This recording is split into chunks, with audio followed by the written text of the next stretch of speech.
Hello guys and welcome back to SRP stories, जहाँ पे मैं आपके भेजे हुए क्रीपी या फिर हॉरर इंसिडेंट सुनाता हूँ। तो अगर आपको भी कभी अपनी स्टोरीज मुझे सबमिट करनी है तो मैंने नीचे डिस्क्रिप्शन में एक जीमेल आईडी दी है, जहाँ पे आप ये फॉर्मेट यूज करके अपनी स्टोरीज मुझे भेज सकते हैं। आज की जो हमारी स्टोरी है वो हमें आती है बैंगलोर से and it is by a girl name रूप। ये रूप की बहुत ही ज्यादा पुरानी स्टोरी है। She is married at this point, I think so if I am remembering correctly. But या रूप का जो राइटअप था वो थोड़ा सा इट वॉज नॉट प्रॉपर, इसीलिए मैंने खुद रीराइट करा है। But this story is actually very creepy guys, I am not gonna lie, क्योंकि इट इज अदर देन जैसे भूत वूत वाला हॉरर होता है ना, उससे थोड़ा सा अलग है ये। एंड ये स्टोरी रिवॉल्व करती है उसके ग्रैंड पेरेंट्स के अराउंड।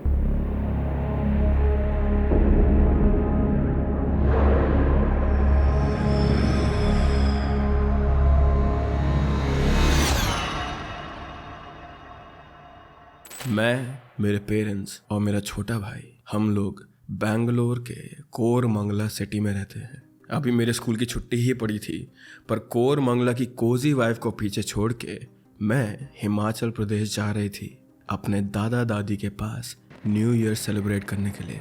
मम्मी पापा काम में बिजी थे और मेरे भाई का हॉलीडे होमवर्क बहुत ज़्यादा था, तो इसीलिए घर में बड़ा होने के नाते मुझे अकेले ही जाना पड़ा। And to be honest, because I was in 12th standard, मुझे कुछ ऐसा करना था सोलो ट्रैवलिंग टाइप का। इसलिए फ्रैंकली स्पीकिंग मुझे थोड़ा अजीब तो लग रहा था, लेकिन I was ready for it. मैं लास्ट टाइम अपने ग्रैंड पेरेंट्स से तब मिली थी जब मैं बच्ची थी, लेकिन अब मैं 19 की हो गई थी और मेरे मन में एक्साइटमेंट और थोड़ी नर्वसनेस भी थी। The shift from Koramangala to Himachal was huge, क्योंकि इतना ज़्यादा ठंडा मैंने शायद ही कभी बैंगलोर में विटनेस करा था। But still it was refreshing. जैसे ही गांव की नैरो और मटी गलियों में मेरी बस एंटर हुई, मुझे एक कोल्ड ब्रीज फील हुई जो मेरे स्पाइन तक जा रही थी।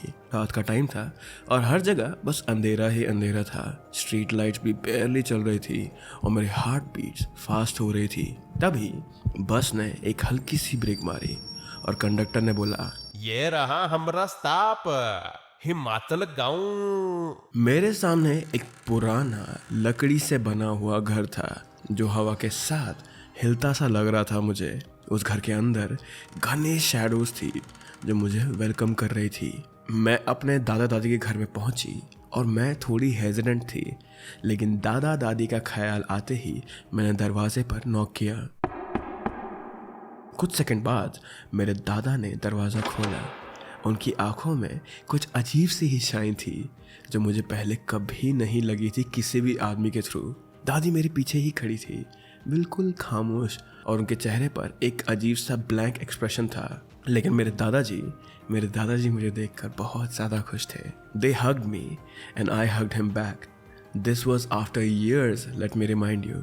तो मैं भी अपने दादा दादी से मिलकर बहुत ही ज़्यादा खुश थी। लेकिन जैसे ही मैंने दादाजी का हक ख़त्म करा और पीछे मुड़ी तो मैंने देखा कि दादाजी के चेहरे पर एक हल्की सी क्रीपी सी मुस्कुराहट थी, जैसे कि हक करते समय वो मुझसे कुछ छुपा रहे थे। मेरी दादी मेरे पीछे ही खड़ी थी, तो उन्होंने मेरी पीठ पर हाथ लगाते हुए मुझे इशारा करा कि चलो घर के अंदर चलो। लेकिन जैसे ही मैं उनके घर के अंदर आई, मुझे एक स्ट्रेंज सी स्मेल फील हुई, जैसे कुछ पुरानी सब्जियां या चीज़ें वहाँ सड़ रही हो या फिर किसी चीज़ में फंगस लगा हो, वैसी वाली smell. And to be honest, पूरे घर में एक चिलिंग सी फीलिंग आ रही थी और वॉल पे पुरानी फैमिली फोटोज लगे हुए देखकर it was almost like a horror movie. उनमें से कुछ में दादा और दादी यंग दिख रहे थे, लेकिन उनके एक्सप्रेशंस उन फोटो में काफ़ी अनसेटलिंग थे। And may be this is my imagination, पर उनके एक्सप्रेशन फोटोज़ में भी सेम वैसे ही थे जैसा अभी वो मेरे सामने एक्सप्रेस कर रहे थे। दादा दादी सब ठीक है ना? मैंने हल्का सा स्माइल देते हुए उनसे पूछा। सब बिल्कुल ठीक है बेटा, तुम्हारे आने का ही इंतज़ार कर रहे थे हम दोनों, दादाजी ने रिप्लाई दिया। लेकिन उनकी आवाज़ में कुछ ज़्यादा ही ठहराव और एक अजीब सी इंटेंसिटी थी। इसके बाद हम लोगों ने थोड़ी और बात करी और मैं फिर अपने कमरे में चली गई। रात काफ़ी ज़्यादा हो चुकी थी, लेकिन मेरी आंखों में नींद नहीं थी। मुझे उन पुरानी दीवारों से कुछ घूरता हुआ सा फील हो रहा था, जैसे कोई दीवार के पीछे छुपकर मुझे देख रहा हो। अंदर ही अंदर एक एंग्जाइटी सी हो रही थी मुझे, लेकिन मैंने अपने आप को समझाने की कोशिश की कि इतना ओवर थिंक मत कर। शायद थकान की वजह से तुझे वियर्ड फील हो रहा है और हाँ, वैसे भी ये नई जगह है तो ऐसा फील होना जायज़ है। इवन दो मैंने अपने आप को ये चीज़ कही, लेकिन still I did not believe my self also. रात के करीब 1 बज रहे थे। मुझे कुछ आवाज़ें सुनाई देने लगी। घर के कॉरिडोर से कुछ मर्मरिंग और कुछ फेंट सी विस्परिंग आ रही थी, जैसे कोई किसी से क्वाइटली बात कर रहा हो। मैं क्यूरियोसिटी की वजह से कमरे से निकल के देखने चले गई इस चीज़ को, लेकिन कॉरिडोर में दादाजी खड़े थे और वो एक अजीब सी आवाज़ में बोल रहे थे, जैसे वो किसी को डरा रहे हों या किसी से आर्ग्यूमेंट कर रहे हों, लेकिन वहाँ पे और कोई नहीं था। दादाजी, सब ठीक है ना? मैंने धीरे से उनसे पूछा। वो एकदम से बातें करते हुए रुक गए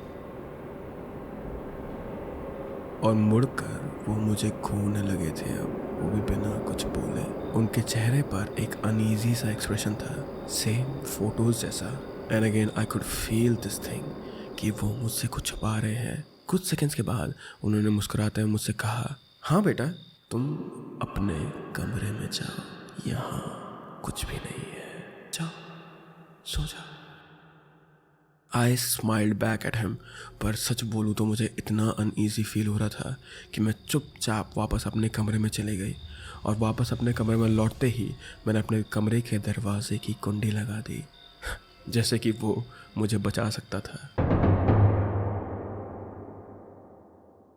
लेकिन अंदर से मुझे लग रहा था कि ये कुछ नॉर्मल नहीं था। जो कुछ भी मैंने देखा, जो कुछ भी मैंने सुना, वो नॉर्मल नहीं था। मैंने डिसाइड करा कि मैं अगले दिन इसके बारे में और ज़्यादा सोचूंगी या फिर ध्यान दूंगी, और कुछ गड़बड़ होगी तो मैं इन लोगों को पकड़ लूँगी। सुबह जब मैं ब्रेकफास्ट के लिए नीचे गई तो दादी किचन में खड़ी थी, लेकिन उनकी आइज़ बिल्कुल ब्लैंक थी और वो एक अजीब सा सॉन्ग मरमर कर रही थी। शायद से कोई पुरानी हिमाचली गाना था ये, या फोक सॉन्ग था, क्योंकि मैंने पहले कभी तो अपनी मम्मी के मुंह से भी सुना था। लेकिन उनका फेस, मेरी दादी जी का फेस, बिल्कुल ही एक्सप्रेशनलेस था, जैसे वो किसी और दुनिया में खो गई हो। दादी, आप क्या कर रहे हो? मैंने थोड़ा सा स्माइलिंग वे में उनसे ये चीज़ पूछी ताकि टेंशन कम हो जाए कमरे में, लेकिन वो एकदम से रुक गई और मुझे ऐसा देखने लगी जैसे मैंने उन्हें पहचाना ही नहीं हो।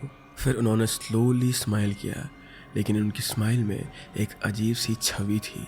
वो प्यार नहीं था या वो और कुछ भी नहीं था।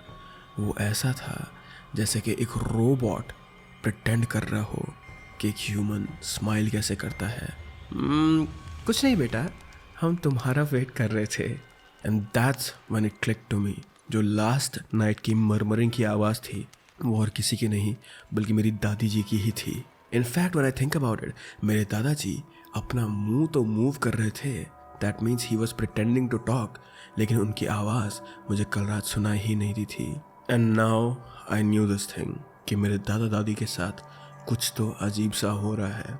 But instead of running away from them, I don't know why, मुझे वहीं रह के इस मिस्ट्री को सॉल्व करना था। ब्रेकफास्ट के बाद दादाजी गार्डन में थे और उन्होंने मुझे बुलाया, आओ बेटा, आज हम गार्डनिंग करते हैं। उनके हाथ में एक पुरानी सी रस्ती सा खुरपा पकड़ा हुआ था, पर उनका चेहरा फिर से बदला हुआ था, जैसे मैं किसी और इंसान से मिल रही हूँ।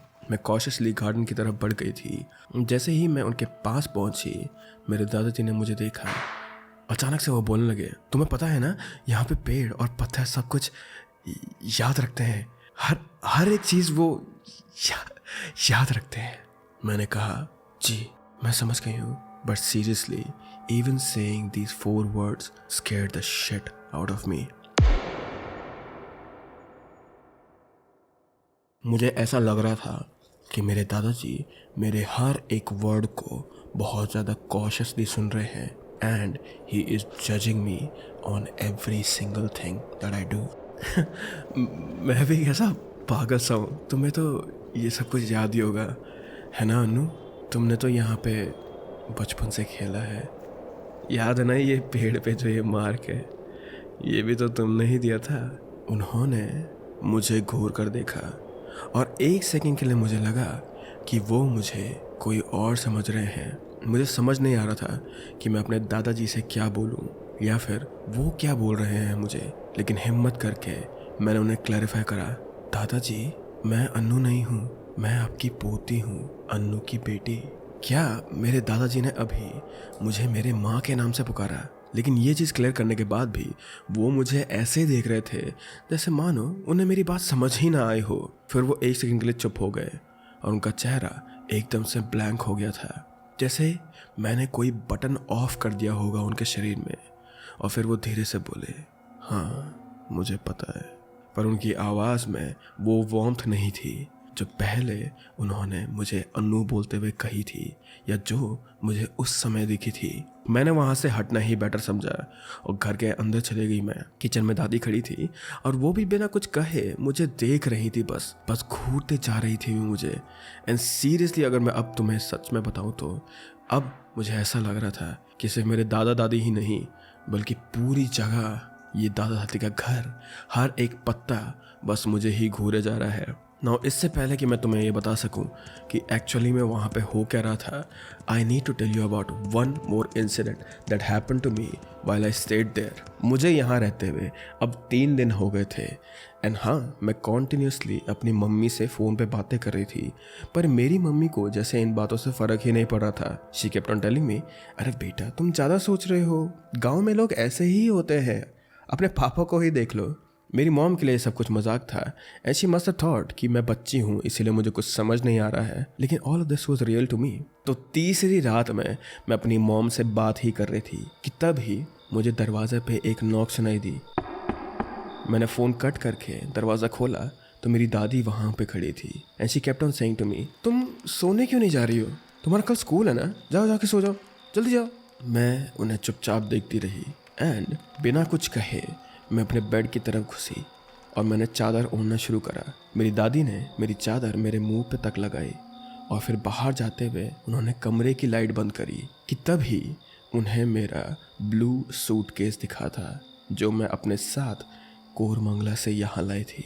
उसे देखकर जैसे वो फ्रीज ही हो गई थी एंड फिर बिना कुछ कहे वो एक बार मेरी तरफ मुड़ी एंड फिर लाइट बंद करके वो वहाँ से चले गई। Now this event is really important for everyone to understand, क्योंकि यहाँ से ही अगले दिन मुझे फाइनली रियलाइज़ हुआ कि ओह मेरे दादा दादी के साथ ये प्रॉब्लम है।